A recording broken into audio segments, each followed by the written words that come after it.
Well, hello. I'd like to welcome you to my first impressions of a Esterbrook Estie. This is not a new pen, but new to me. I reviewed a modern Esterbrook some years ago. I'll provide a link down in the video description. I wasn't super thrilled. I didn't really plan on getting any more modern Esterbrookes, but I've heard a lot of good things about this one. I actually took part last year in PenBoyRoy's top 10 pens. I don't remember if this was the one I announced, but I was one of the people in it. And anyway, it's just kind of been in the back of my mind ever since. You'll see why here in a minute. But the other thing that really pushed me over the edge was the color. I have wanted a pen this color, but the pen makers that have one just aren't pen makers that really interest me in owning one of their pens. And then there was this one. So enough of me talking. Let's take a look at the pen. So this probably looks like free advertising for Goulet pens, but it's not. I just thought, the sticker was very appropriate for the pen. It's the honeycomb finish. I don't really know what I'll do with the sticker, but there it is.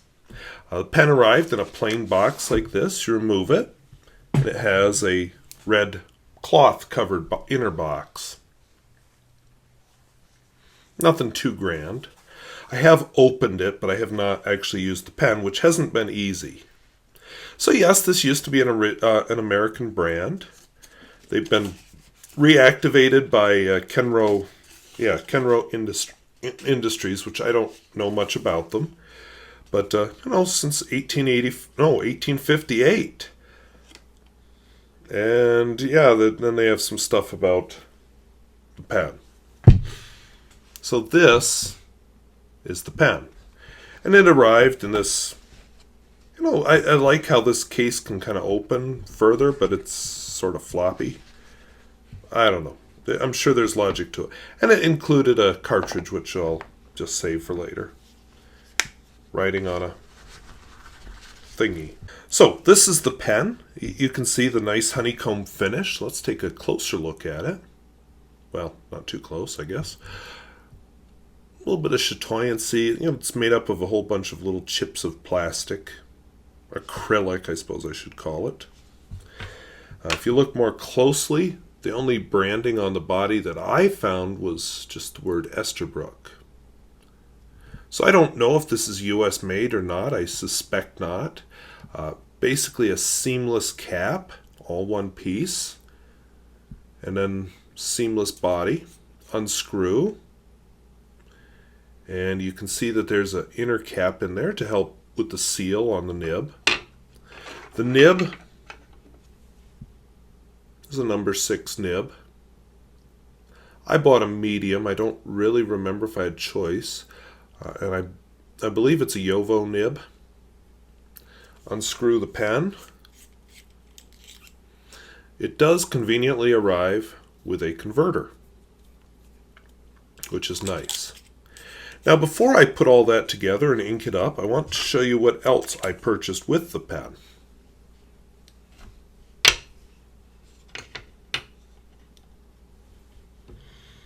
I purchased a little baggie.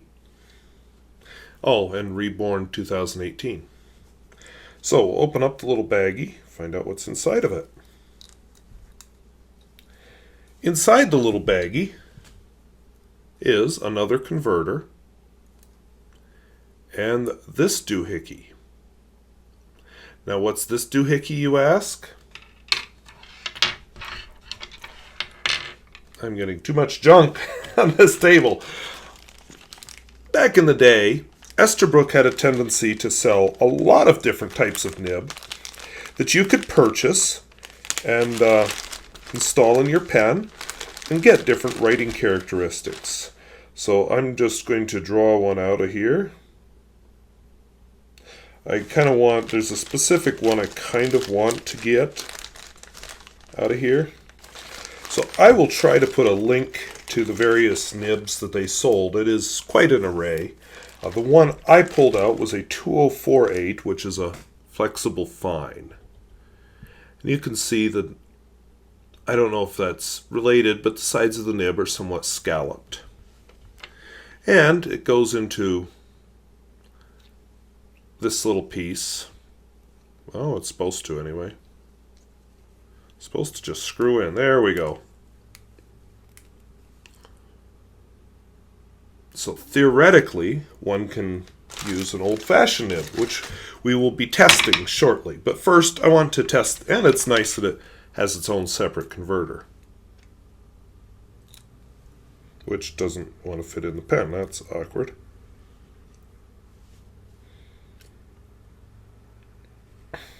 There we go. So I will set that aside and we'll use it momentarily. For now, let's see what the standard nib can do. I looked for a good honey ink, but you know, for somebody who owns an absurd number of ink bottles, I don't actually own any honey. So we're going to go with, what is this? Iron Gall Gold Quizzy.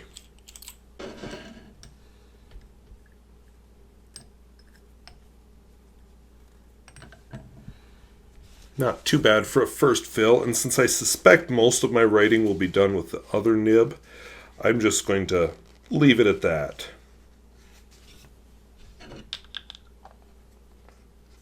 I'll just mention I probably could post it, but it makes the pen feel absurdly long. I'm a lot more comfortable with it unposted. But in fairness, that's how I am with most pens.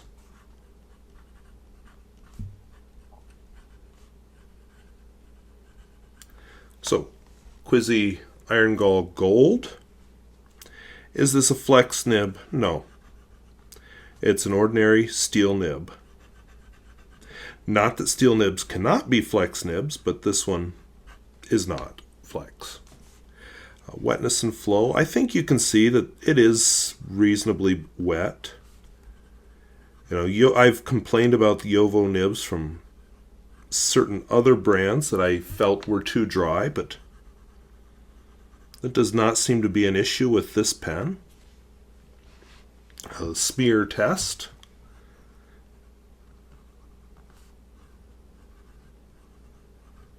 Of course, I should always do these all with the same ink, and I don't. Well, that's not bad. I missed half of the hash mark, but whatever. And reverse writing.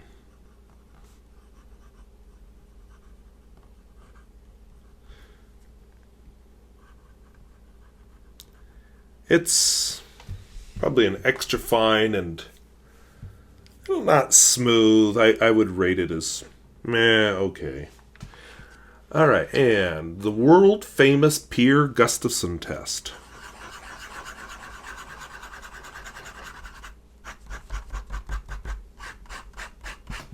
So that had no trouble keeping up.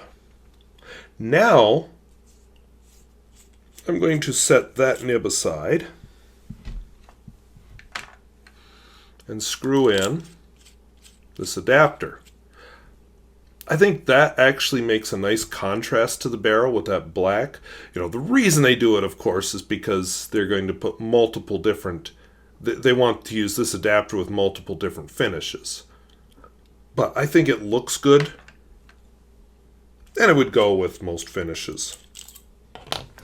So we'll bring back the Iron Gall Gold.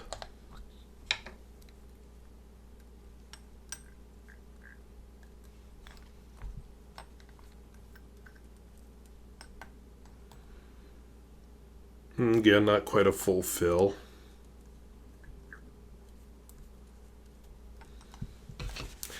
I made the choice, by the way, this pen is sold with gold finish or the plain steel finish. I went for the steel because I thought it would match the original Esterbrook nibs much better.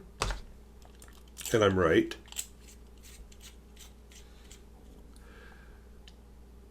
So, again,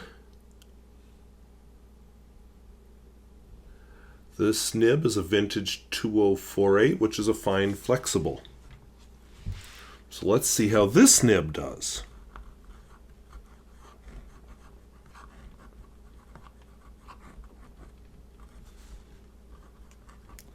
Remember I said steel can be flexible? This is a good example.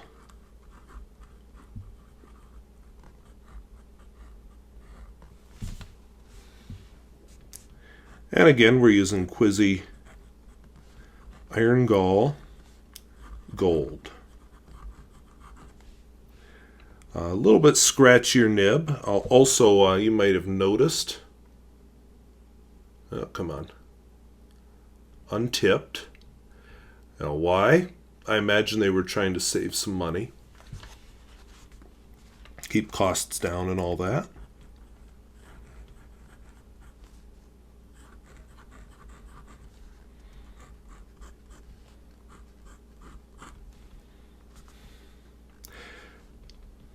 Is this a wet noodle? Oh, heck no.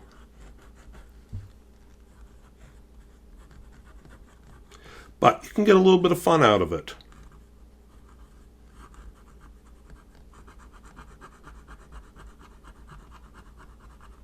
Definitely more feedback.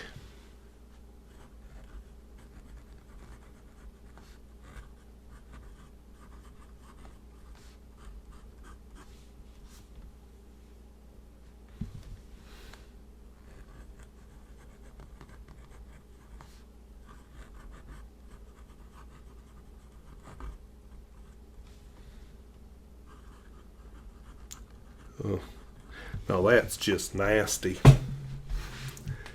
And the world famous Pierre Gustafson test again.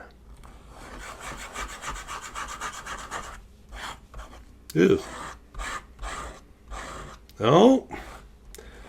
Yeah, we didn't quite pass that.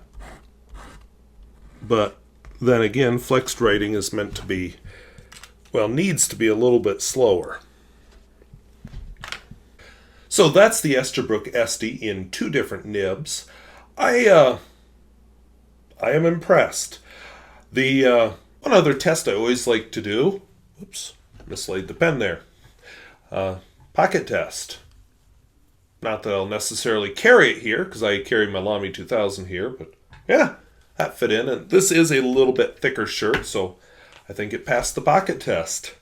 Standard nib is acceptable. No excitement there. It's a Yovo nib after all, and I just don't find them all that exciting.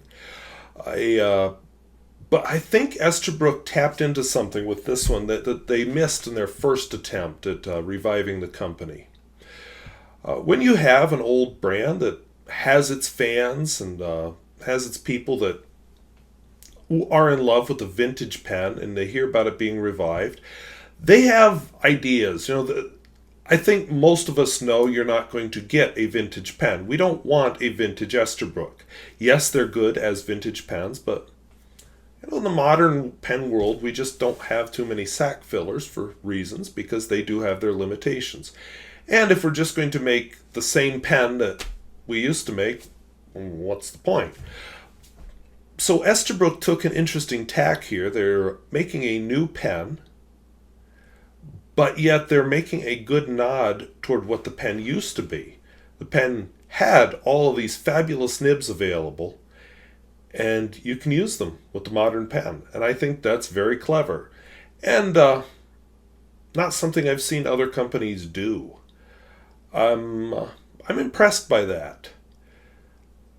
I like the finish on it. I liked the finish on the other one I reviewed too. Just the other one kind of left me cold. It didn't really do anything for me. It's just, okay, yeah, that's great. Which I might be there if I a little higher, but it's another medium modern Yovo nib I can get on any number of pens. But the fact that I can include a vintage nib suddenly makes this pen special. So kudos. I think this was a good move. Good nod to the past, and yet a move toward the future. Cartridge converter, say what you will about it. The nice thing about cartridge converter, they're very easy to clean, very easy to switch out inks. Back in the days of the sack fillers, not so much. You were more always refilling it with the same ink. So it makes a nod toward the past, and yet is aware of the present day realities. So well done. So I want to thank you for watching, but just remember that this is a first impression, and so it's exactly that. I will probably finish out this old-fashioned nib, and I don't know, down the road I may give the modern nib a run, but if it were just the modern nib, I wouldn't have bothered buying it. So I'm interested in using the old school nibs, and I will probably use several of them. As you saw, I have more than one. I've always really liked their relief nibs, for example. So a lot of fun for me to come, and hopefully you'll be riding along as well. So I thank you for watching. We'll see you later. Bye-bye.